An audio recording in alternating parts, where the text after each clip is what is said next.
Please. I will try to do that for everybody's sake. Tucker, good to see you. Great show. Welcome to Hannity. Buckle up. We got a busy hour. We are barreling now towards the finish line. 6 days. You have the power. You decide the fate of your government. You're going to allow Nancy Pelosi in California, Chucky Schumer, New York, to control your taxes, your border security, immigration policies, the future of your Supreme Court, or do you want your life to continue to get better? Are you better off than you were 2 years ago? That's what's at stake. And coming up, we'll show you how Nancy Pelosi she's declaring victory, despite, of course, 30-some-odd toss-up races in the House. And maybe you'll shock the world in 6 days. We also have highlights. The president on fire. Huge rally in Florida tonight. We'll play an exclusive bombshell new video. Project Veritas. Wow, is all I have to say, exposing the hidden agenda lurking inside the Gillum campaign down in Florida. And I have a message for Don Lemon, fake news Jake Tapper, and the rest of CNN. They've literally become nothing but a propaganda arm of the Democratic Party, all while masquerading as nonpartisan journalists. Also tonight, an important update from the border as we await the caravan of illegal immigrants demanding entry into our country. Sit tight. Buckle up. 6 nights to go. Time for our jam-packed breaking news opening monologue. All right, on this Halloween night, we are facing, well, a terrifying prospect. Nancy Pelosi as the new Speaker of the House. Chairwoman Maxine Waters, the liar-in-chief himself, Chairman Shifty Adam Schiff, Chairman Gerald Nadler. In 6 days, if you don't want that nightmare to become a reality, you're going to have to get up, get out, and vote in huge numbers. Every race matters. Nancy Pelosi's bags are packed. She's ready to move into a brand new office, the Speaker's office. In fact, she's now declared victory. Forget about voting, according to her. It's all in the bag. Watch this. We will win. We will win. Please don't say that. We will win. Please don't say that. Do you want to say that on Hillary's fireworks barge that she canceled? Please don't say that. We will win. We own the ground. We're not yielding one grain of sand. And how long are the curtains that you're measuring right now? No, we're not measuring. We're just walking precincts. And if everyone votes, we'll have even a bigger victory. But we will. Democrats will carry the House. If we have a bigger victory, the Senate governorships, it's going to be a great night for America. There's been a lot of talk lately about lowering the temperature of political discourse. Have you seen evidence of that? Well, I think when we win, you will see evidence of that. Oh, when we win, we'll be civil then. But up until then, we'll just, not tell the American people what we really want to do. Now, the president, give him a lot of credit, doing everything he can do to keep Nancy Pelosi, Chuck Schumer, and their far-left radical friends away from power. Tonight in Florida, where the president held a raucous rally for Ron DeSantis and Rick Scott. Let's take a look. Republicans want strong borders, no crime, no chaos, and no caravans. Democrats want open borders, and they want to invite caravan after caravan into our country, which brings crime upon crime. If you want high taxes and high crime, vote for the Democrats. Vote for the Democrats. Loyal citizens like you help build this country, and together we are taking back our country, returning power to you, the American people, which is true. It's been your movement. This has been your movement. Rick Scott, Ron DeSantis locked in extremely tight races. Early voting continues in Florida as we speak. But tonight, we have a new bombshell revelation in Florida's gubernatorial race. A brand new, stunning, undercover video from ProjectVeritas.com taking you inside the campaign of far-left socialist Andrew Gillum. One of his staffers caught on tape coming clean about his campaign's dirty political tricks, even using racist language to describe the people of Florida. And we'll let you watch the video, and you, of course, get to decide. Take a look. So then none of the programs that people are hoping for would happen? Basically. Well, do voters know that? I know. Do voters know that? That's not for them to know. Huh? That's not for them to know. Remember, I was saying, modern day fairy tales start with once I am elected. So you have the extreme right wingers; those are the Trump and the crazy Republicans. The progressives are the crazy Democrat. You're hipsters. You're hippies. Oh, you're not a progressive? Isn't Gillum a progressive? Gillum is a progressive. So Gillum is part of the crazy crazies? He's part of the crazy. But the rules in Florida up. Well, tell me about it, man. All right, this is a bad state. Okay. It's a cracker state. Okay. Okay? Ask anybody outside of here. You go Port St. Lucie, Orlando. Man, them crackers ain't gonna let us do that. No, you crazy? An effed up state, a cracker state. We reached out to Gillum's campaign for a comment on the video. They haven't got back to us. This is the most radical group of Democrats ever to seek office, and now even more evidence. Now, of course, we've been exposing Gillum on this show for weeks, highlighting what are huge ongoing ethics problems and probes involving him. Oh, actually taking bribes from an undercover FBI agent. And tonight we're learning even more about his questionable spending habits. Brand new report, Gillum, while mayor of Tallahassee, stuck Florida taxpayers with the bill for a fundraising trip to discuss his run for governor, putting an even, well, more difficult corruption cloud over his candidacy. We reached out to Gillum's campaign about that story, too, and haven't heard back. Florida, you have the choice. Get out to vote, or, let's see, a 40% increase in business taxes. By the way, I wonder if the people on the tape are going to be fired. And then, of course, Ron DeSantis, Navy JAG officer, congressman, supporter of the Trump agenda.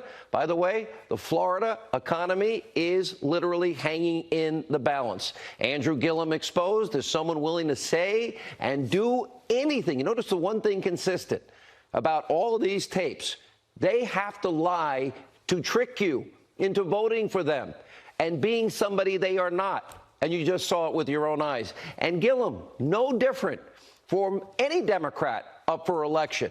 We have seen tape after tape, week after week, of undercover videos from Project Veritas, and you see this widespread deception in all these Democratic campaigns. You got Kristen Sinema out in Arizona. Oh, she thinks that's the meth lab of democracy, and no problem if Americans join the Taliban.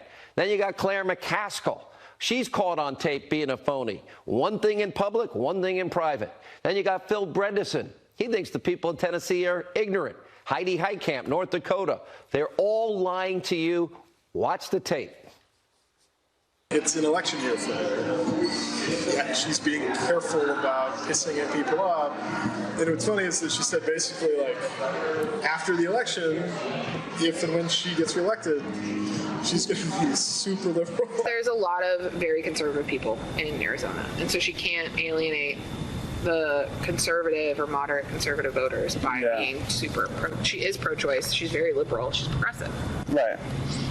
But she doesn't, in this election, want to draw too much attention to being progressive. She doesn't, like, openly go out and support groups like Moms Demand Action or just, like, other groups that are, like, related to that, because that could hurt, like, her ability to get elected. I was so confused because I just can't believe that he would actually vote yes. Like, he wouldn't. But he's saying he would. It's politics. Which I don't know if that makes it worse or better. No, it makes it better, but it's still. But what's the, like, I don't understand what's to gain by saying yes. Moderate Republicans. Democrats can't run and tell you what they really believe, what they really do. So they're pretending to be something they're not, and they're literally acting as moderates when they're anything but, and kind of laughing at the fact that they're doing it. It's sad. One of the Democrats exposed by Project Veritas, Missouri Senator Claire McCaskill, she now finds herself feuding with her own party just days before the election after calling a state senator, Maria Chappelle Nadal, a crazy Democrat for making despicable comments about the president, well, and being assassinated. Well, the state senator fired back in a series of vulgar tweets, calling McCaskill Dixie Claire, comparing her to a slave owner, along with other words we won't repeat here, but without a doubt, that woman's comments are reprehensible. And with just 6 days until the midterms, believe it or not, McCaskill is now making an election year conversion 1 week out of the election, saying nice things about Donald Trump. She even claims to support Trump 100% when it comes to border security. This is an election day conversion. This is not truth. Actions speak louder than words. Claire McCaskill voted against the tax cuts for the people of Missouri. She voted for Obamacare. Remember, keep your doctor plan and save money? She voted against Justice Gorsuch. She voted against Justice Kavanaugh. In fact, she didn't even give the benefit of the doubt, due process, the presumption of innocence to Kavanaugh when he was facing uncorroborated, untrue, ridiculous charges of gang rape. And when she had the chance to stand up for due process, presumption of innocence, constitutional values that have served this country so well, she was nowhere to be found. She's not a moderate, has never been a moderate. She is literally Missouri's Chuck Schumer. So if you want Chuck Schumer in Missouri, vote for Claire McCaskill. Or you can support the Republican who's up in the polls, only slightly, Josh Hawley, who's continuing to gain momentum. And as is Republican Matt Rosendale. Montana is now a state in play. Now, by the way, he is now giving Democratic incumbent John Tester the fight of his life. That is a winnable race for Republicans. Why? Breaking news in that race tonight. The Libertarian candidate has dropped out and endorsed Rosendale, Tester's opponent, giving a big boost to the GOP. Montana, you now have a chance to pull off a major political upset because this race is dead even. By the way, Indiana, you may want to follow suit. Don't vote for the Libertarian. That only helps the incumbent Chuck Schumer Democrat by the name of Joe Donnelly in Indiana. In 6 days, you will definitely see one of 3 results. First is the best case scenario. Let's start with the good news. Republicans pick up seats in the Senate. They hold on to a small majority in the House. Second scenario would be a split decision. GOP holds on to power in the Senate, picks up some seats, but loses the House. And there she is. Nancy Pelosi becomes your speaker. The third, well, that's sort of like the doomsday Halloween nightmare scenario. That involves Republicans losing both the House and the Senate, meaning you stayed home, you didn't get involved, and by staying home, that's a vote for Pelosi, a vote for Schumer. Or if you vote for any Democrat, House or Senate, it's pretty much the same thing. Now, that scenario, that is what the mainstream media is openly rooting for years, election after election. Democratic Party's biggest donor, their biggest ally, their biggest contributor has always been the mainstream media. Like the Democratic Party, the media, they use deception and lies and misinformation to influence the American people. They are agenda-driven. Let's look at fake news CNN. Believe it or not, their network's motto is facts first. Nothing could be further from the truth. But 2 nights ago, Don Lemon, he hosts a show on their primetime network, actually telling his audience that the biggest terror threat in America is white men. And according to CNN, the Facts First network, white men, especially those that are conservative on the right, are scary, evil creatures. Take a look. We have to stop demonizing people and realize the biggest terror threat in this country is white men, most of them radicalized to the right. And we have to start doing something about them. There is no travel ban on them. There is no ban on, they had the Muslim ban. There is no white guy ban. So what do we do about that? Stop demonizing them, but then let's demonize them. Forget about ISIS. Forget about Al-Qaeda. Forget about the left-wing nut job who shot up a congressional baseball field full of Republican lawmakers last year, for the person who just shot up a Republican campaign office last week, or the people sending rice into Mattis and President Trump and Ray and Gina Haspel, or the Trump family, or the steady stream of terroristic threats that we see regularly, against members of the Trump administration, or people being run out of restaurants by, with their families by these mobs that take place. You can't say mob on CNN. According to Don Lemon, CNN, Facts First, radicalized, conservative white men are the biggest threat in the country. Look, I understand we're 6 days out of an election. I met Don Lemon and actually seemed like a nice guy. I want to be clear. I don't support boycotts. I don't support firing. CNN can program any way they want to program. Don, you should apologize. Sadly, I doubt he will. His utterly biased, anti-Trump, anti-conservative vitriol, sadly, is nothing new. Night after night, what they say facts first, well, they replace facts with fear and an unhealthy dose of identity politics. We've got the tape. He has given oxygen to racists. He is clearly trying to ignite a civil war in this country. This president constantly denigrates people of color and women, too. Let me not mince words here. This president traffics in racism and is fueled by bullying. What I saw was a minstrel show today, straight out of a dictator's playbook. For anyone out there, any of you attempting to defend what he did, you're an enabler. He apparently doesn't care about you or America or the dignity of the office. How many times will you look the other way? How can you look at yourselves in the mirror? How can you? Lemon's not the only CNN so-called news anchor to feature absurd anti-Trump rhetoric. Well, his holier-than-thou colleague, fake Jake Tapper, recently invited a far-left anti-Trump zealot onto his program, who promptly made this bizarre comparison, equating Trump to ISIS. Yeah, the people that cut off heads. Those people. Take a look. I think, this president, one of the things that he really launched his presidential run on is talking about Islamic radicalization.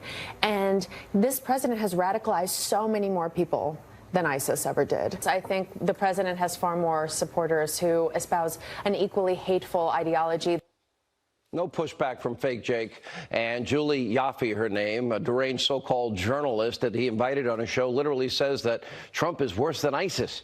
And the torchbearer for the Facts First network just tosses to another guest who's rightfully looking on in horror. But then Tapper got the message and gives her a chance to clarify her remarks, her insane remarks. And as you might imagine, she offers a disingenuous apology and in one breath, it bashes Trump some more. I think I spoke in the heat of the moment. This has been a very emotional and personally painful time for me. I think I exaggerated, and I apologize for that. But the point I was trying ham-fistedly to make is that it's not a coincidence that, according to the ADL, the number of anti-Semitic attacks has jumped by nearly 60% in the first year that Donald Trump was in office. The guy that has been more friendly to the state of Israel, praised by Bibi Netanyahu, Ron Dermer, the guy that was the only president, they all made promises to make Jerusalem the capital. That guy was Donald Trump. And by the way, the guy that shot up that synagogue and committed that evil, horrific terror act of atrocities, killing innocent people, he hates Trump. Why? Because he's so pro-Israel. And CNN wonders why the president calls them fake news. And all these crowds all over the country chant, CNN sucks. Are you proud of this coverage, Jake? Is this who you want representing your Facts First network? All right, of course, Lemon, Tapper, the rest of their fake news colleagues at CNN are not the only far-left media shills of the Democratic Party. As we count down to the midterms, mainstream media's anti-Trump smear machine, which has gone on for 2 years, is in full gear. Their vitriol knows no bounds. Their hatred, their bias is literally spinning out of control, frankly, a sign of desperation that they can't handle what might happen Tuesday if all of you vote. The language does sync with some of these violent haters. It's unfortunate that people talk in the same language as murderers, but that's what it is. This is an emergency. Yeah. The Trump presidency represents an emergency. Bringing back Stalin-esque, or certainly what was used by Germany during World War II as propaganda, is really disgusting and startling. He's been playing the racist card. He said, I'm a nationalist. David Duke comes out the next day saying, thank you so much for finally admitting that you're a white nationalist. It lines up historically exactly with what certain countries were talking about when they were talking about gypsies and Jews. Who knew he was such a psycho? He's just an anarchist as far as I'm concerned. Saying you're not a globalist and that you're America first and a nationalist by putting America first does not equate to white nationalism. There's a huge difference, and they know better. What you see is just part of an echo of the Democratic Party playbook. Every 2 years, every 4 years, you've heard me say it. I warned before this election, racist, sexist, and it goes on and on. Now the rhetoric is so over the top, so utterly absurd, so frankly dark and evil in what they're saying, worse than ever. And I've been doing radio 30 years, started my 23rd year here at Fox, and all we see here is the media desperately wanting Republicans to lose in 6 days. And while the media is spreading hate, guess what? We have real issues to deal with in the United States. At this hour, yeah, we do have thousands of migrants continuing to march to our southern border. And while the left is framing the caravan as being made up of all good people seeking a better life, which, by the way, I believe probably 99% of them are. They live in poverty. They want the American dream, the land of opportunity, milk and honey. Well, the Mexican ambassador to the U.S., this is what he said in an interview, revealing that some of the migrants are, quote, very violent. That's what Mexico's saying. Now, in order to secure our points of entry, the president, well, he's now considering sending up to 15,000 troops to protect our borders, our rule of law, our sovereignty, and he's doing it ahead of time and telling people they will not get in illegally. And while some on the left are trying to spin this story as right-wing fear-mongering, Defense Secretary Mattis, well, he kind of set the record straight in a General Mattis kind of way. Take a look. The support that we provide to the Secretary for Homeland Security is practical support based on the requests from the Commissioner of Customs and Border Police, and so we don't do stunts in this department. We don't see stunts in this department.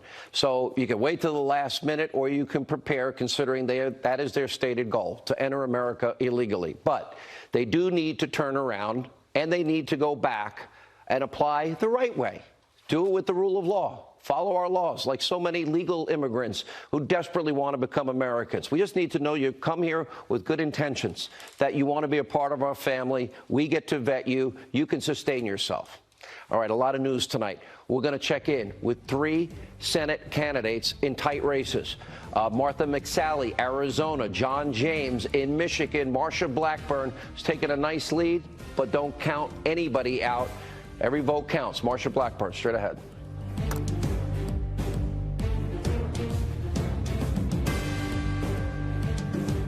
In just days, you could win.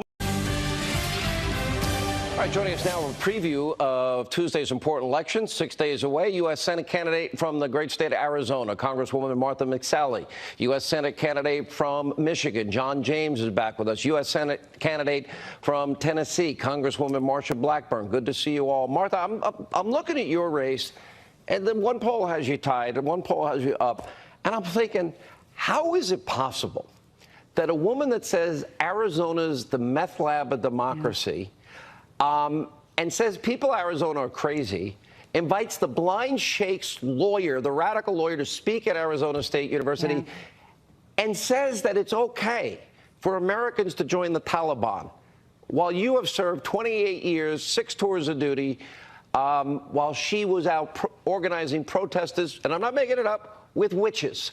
How is this even a race with the people of Arizona? Well, Sean, it is unbelievable, and this just goes to show you. I'm not making it up, with witches. How is this even a race with the people of Arizona? Well, Sean, it is unbelievable, and this just goes to show you that she's Chuck Schumer's top recruit, and with a lot of money, with TV ads, millions and millions of dollars, she's been able to fool a lot of people. They're not aware of those things unless they're watching your show, which I'm grateful that you keep bringing it up. But the Arizona media has been protecting her, and so she's coming across as something she's not in the biggest political makeover in our history. But look, we're down to the wire with 6 days to go, and we can make sure we secure this victory with support from people all over Arizona and the country. They can go to McSallyForSenate.com. They can contribute so we can make sure we win. And we need, if you're in Arizona, look, I'm asking for your vote. And I'm asking you to send out an email, do a Facebook post, make sure you get to the polls, tell your friends and family. This is so high stakes, and every vote is really going to matter. I think you're right, and on every front. John James, you have now closed the gap 16 points. You got a race now in Michigan, which you know what? As I said to you, I get so impressed every time I've had you on radio or TV. But every campaign is the same. Democrats, your opponent is basically Chuck Schumer in Michigan, as are all the Democrats, but they're not going to talk about the agenda. They'll never support a president's Supreme Court justice. They want their crumbs back. They want open borders, sanctuary cities. It's, you know, they want Obamacare. How can Democrats be running on the biggest mess they ever created? Well, Democrats have to run on identity politics because they have no identity. They have to pit Americans against each other in order to keep themselves propped up. And that's a different message than I have. I don't have a black or white message. I have a red, white, and blue message. I am a combat veteran who understands how to bring people together. I'm a business leader who understands how to grow businesses and grow economic opportunity. We have energy all over the state. And yeah, we closed the gap from 23 down to 6 down just as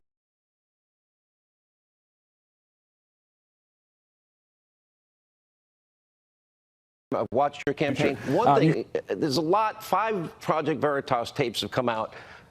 One of your tape of Governor Bredesen hiding who he really is, purposely lying to the people of Tennessee, and his staff, which it turned out being his staff, actually referring to the people of Tennessee as ignorant.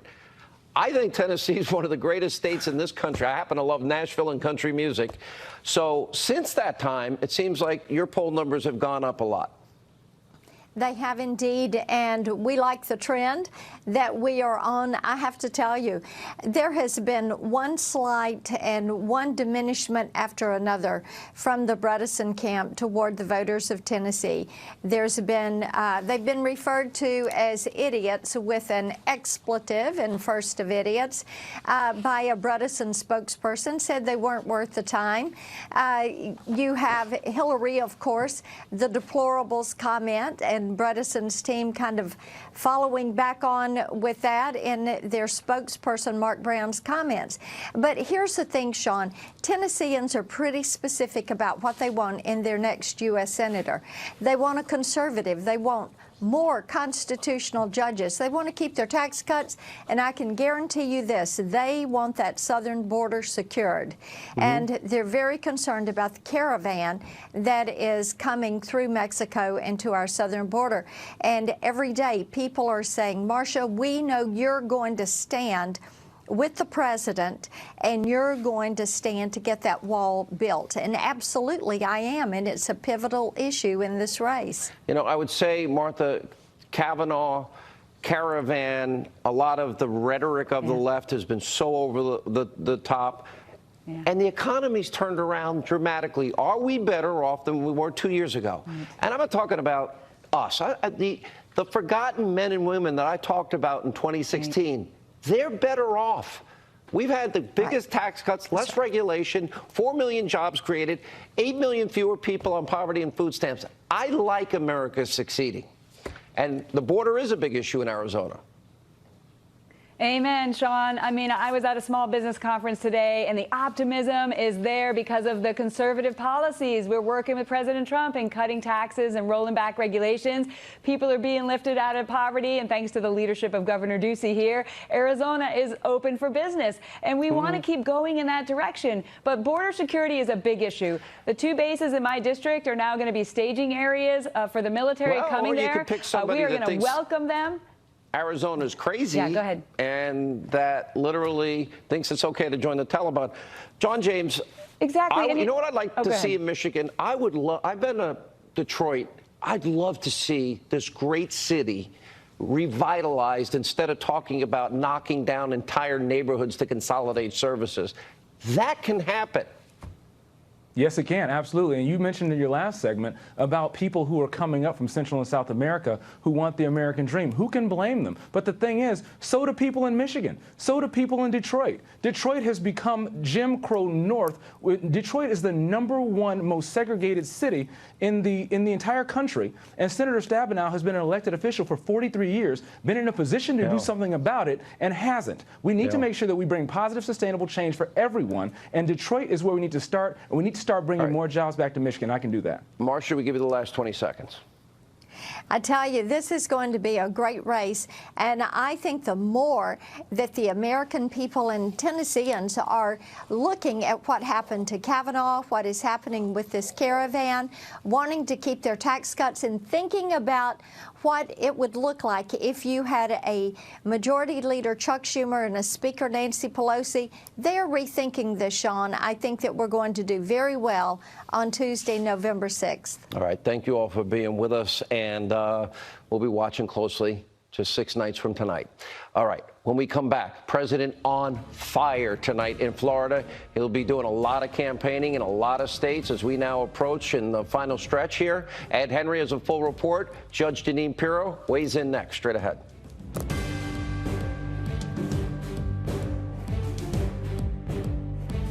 Go. All right, joining us now, the president in Florida tonight, raucous rally, a lot of fun for the people there. What to expect from the president's a lot of campaigning this week leading up to the midterms. Fox News chief national correspondent, the man with the White House. He's holding down the fort till the president gets back. He's going to go in. He's going to have a little dinner. Ed Henry. I better not do that. I don't know if that's going to work. Yeah. No, it's not going to work. I'll get in trouble. The president has been vowing in recent days, Sean, that he's not leaving anything in the locker room, and he's backing that up. Out on the field tonight, as you mentioned, but also in the final 6 days, he's going to have 11 stops in 8 states. Gives you an idea of the frenetic pace, so buckle up. Florida, one of several states he'll hit twice. Missouri, Indiana are the others. All 3 states, of course, have very tight Senate races where Democratic seats could be flipped. Look at that map. It tells us the president is less focused right now on the battle for the House. Democrats may have a small edge there. Might not be a Democratic wave like they thought, but they may have the edge. He's already traveled to some of those House races earlier. Now he's all over red states that he carried in 2016 where there are either big Senate races or governor races. In the case of Florida, there's both. You have Republican Governor Rick Scott trying to unseat Democratic Senator Bill Nelson, while Republican Congressman Ron DeSantis is trying to succeed Scott as governor, running against Democrat Andrew Gillum. The president laid the stakes out and made the case at this rally. Watch. Bill Nelson wants open borders. We don't want open borders. Our country.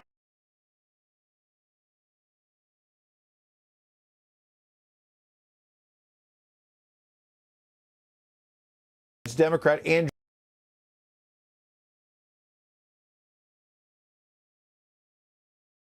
out and made the case at this rally. Watch. Bill Nelson wants open borders. We don't want open borders. Our country. Andrew Gillum is too extreme for the people of Florida. You're not gonna take it long. And he's also weak on crime. Now, Gillum and Nelson allies are on social media tonight saying they think the president was all about fear and demagoguery at this rally. They're going to have their own big gun coming out Friday in the state of Florida. Barack Obama will be campaigning for Nelson and Gillum. Bottom line, one big reason President Trump wants to make sure that he gets both Scott and DeSantis to win is that would set the table for him, of course, in a key battleground state for 2020, Sean. All right, Ed Henry holding down the fort at the White House tonight, serving as interim president, while that he can say it about his gun agenda because he's trying to get moderates, the same as the other 4 tapes, as you know, Tennessee, Bredesen, Claire McCaskill, Kristen Sinema. And here's the last one: Gillum's not, you know, his own step. Florida is effed up. An effed up cracker state. You have to appeal to white guilt. Okay. What that is, it's about Democrats lying to get back into power. They are so desperate that they'll do anything. And I want to focus on this also. This guy Gillum, who's running for governor of Florida against Ron DeSantis, who's got a record that is, you know, beyond. I mean, he has done so much for this country in the House. But this guy Gillum has run a city into the ground. It has the highest crime crime rate running in Florida for the last 4 years. It has the highest murder rate in the city's history. He hates law enforcement. He thinks that cops are nothing more than people who put minorities in plantation cages. This is a guy who is say that? Yeah, well, he supports the Defenders Project. It is a, I think it's called the Defenders program where he ascribed to it. It is a manifesto that is anti-law enforcement, anti-American. This is a guy whose experience belies what he is saying. Let's say conventional wisdom is right, and the Republicans, the split decision that I talk about, that they keep the Senate Republicans, they pick up a few seats, Heidi Heitkamp's seat, probably, I can't see Claire McCaskill winning in Missouri. She's way out of touch with the people of Missouri. I can't see Kristen Sinema win. Dean Heller seems to be hanging on. Now John Tester's in trouble. If people in Indiana don't vote Libertarian, Joe Donnelly would be toast. He's a Schumer Democrat. So my question is, what if there is the split? What if Nancy Pelosi becomes Speaker? Now, go ahead. Well, if she becomes Speaker, I mean, it's going to be aggravating. I mean, to have to listen to this woman for the next X number of years, I mean, nothing she says makes sense to me. But what more than that, in the end, the Senate is the one that counts. You asked me, so I told you. The Senate is what really counts, okay? And look, Donald Trump, the president, can certainly give any candidate the edge. This is a man who, you just go to America and you say, do you like the money in your paychecks? Do you like the reduced regulations? Do you like the fact that GDP is 4.2? Do you like consumer confidence? Do you like the fact that ISIS caliphate is destroyed, and on and on? That is the Republican message. It's fact. What he says is what he does. So the headwind, though, is 45 retirements in the House. The headwind is history. Only 3 times in 100 years. You know, think of 1994 when Newt came to power. You know, that was a blistering year against 2 years after Clinton. A disaster in 2010 for Obama. The exception would be George W. Bush after 9/11. Right? Which kind of changes the dynamic. In 2002. But America's never had this type of growth and turnaround in 2 years. You know, that's what I don't understand. If people vote Democrat, you're voting for the radical agenda that failed for 8 years. But you see, Sean, what they have done for the past 2 years since Donald Trump became our president is they have registered these leftists to vote. They've got all kinds of new voters coming into the system now. But I think the most important thing that people can do is realize that you can't count on any polls. We couldn't count on them in 2016. No. People are afraid to say they're pro-Trump. You know it, Sean, and so do I. So they attack you. Predictions. What's going to happen? I think that we may lose the House by a couple. It certainly is not going to be a blue wave. We're going to hold the Senate, maybe get more seats, and America's going to continue to be on a roll. If it's by a couple, that means it's within reach. I know. If everybody votes. I know. Yeah. If You're right again. I'm always right. All right, when we come back, the left, Hollywood liberals, elites, pulling out all the stops, all things Democrat. They're about as corrupt as the media. Tammy Bruce, Monica Crowley, straight ahead.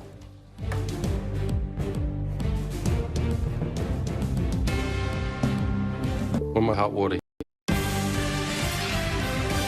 All right, Hollywood leftist elites, they're coming out strong to campaign for Democrats. Jane Fonda, Amy Schumer, set to appear on a voter telethon. Jimmy Kimmel, Mr. Well, let's just say Harvey Jr. And musician Brandon Flowers are appearing at a Vegas event for the Senate candidacy of somebody.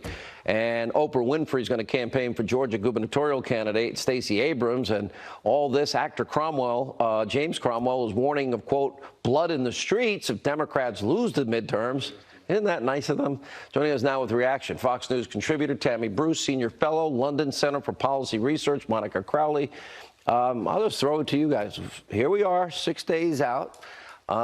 We know what conventional wisdom is. We see the president working harder than any of these candidates, to be honest, trying to carry them on their back. What happens? He's doing multiple events a day, sometimes in multiple states. It's almost like 2016 all over again. I have a column coming in tomorrow's Washington Times about the Trump effect on the midterms. And what I think is that the conventional wisdom is out the window the way it was 2 years ago. I think that Donald Trump was able to establish an emotional bond with the voters of this country, which which got him elected. And that emotional bond is kicking in now, even though he is not on the ballot. The American people want to give him back up. They want to protect him. They look at him as their champion, and they do not want him threatened by impeachment or a stalled agenda. Yeah. Look, I think that when you just see him at some of these rallies, and we're going to see him at so many more coming up, this is a man who he achieved what he wanted to, right? He became president, clearly now proving this is transcending him. This now he understands that he got his accomplishment, but he still works and doubles down on knowing what the country needs, what he's got to do for them. He's in a way just kind of blended in with the nature of the power of patriotism and the greatness of the country. So as he stands there, it's really, interestingly, it is about him. He is on the ballot, but he as a representation of all of us, of the nature of what Americans want. He can't bail out every stupid, dumb, boring Republican either. And he doesn't have to. And he doesn't have to. This should be inspiring. Some of these guys are just awful. What made them think they could run for office? He needs to inspire the candidates themselves. But this revolution in 2016 was despite what the Republicans were doing and despite the swamp. Let me just say one thing about Hollywood. If they had been successful in 2016, someone like Schneiderman of the New York Attorney General would probably be the Attorney General of the United States. Harvey Weinstein very well could be in the administration. The Democrats have got to realize that Hollywood and who Hollywood has supported had maintained the things that made people's lives miserable, that destroyed lives. If Hillary had won, none of that would have been exposed. And this is so when we think about what Hollywood and their decision making, bad news. All the rules have changed under Trump. Yes. I don't care what Nate Silver has to say. He was wrong. That's right. They've been wrong in 2004. John Kerry was president. They were wrong in 2014. 9 seats were picked up in the Senate. They were wrong, way wrong. Donald Trump didn't win a state based on the exit polls day of. So Donald Trump has shattered pretty much every paradigm of what we know and expect in terms of conventional wisdom, polling, and also the accepted precepts of leadership. So the smart GOP candidates have embraced him. They brought him into their districts, into their states. They're hoping that some of his star power rubs off on them, but also they want to be connected with him because they want voters to understand they will help Trump keep this economy going. You said something before we came on, how no Trump voter that I know of is going to talk to any pollster. Yeah. Well, look, there's a point where now we don't look at pollsters as friendly. There is also a danger to speaking your mind. These are strangers that are calling you. We also have understood that, in fact, this now is really private. This is so personal to us because we've realized the impact of politics on our personal lives. Predictions. I think that we will. I've been saying this for a while, even pre-Kavanaugh. I think we can keep the House and we gain more in the Senate. Agreed. Well, we're going to retain the House. I want everyone scared to death of Pelosi. But everybody needs to get out and turn out. That's why they will vote. They've got it. They know this. More highlights from the president's raucous rally.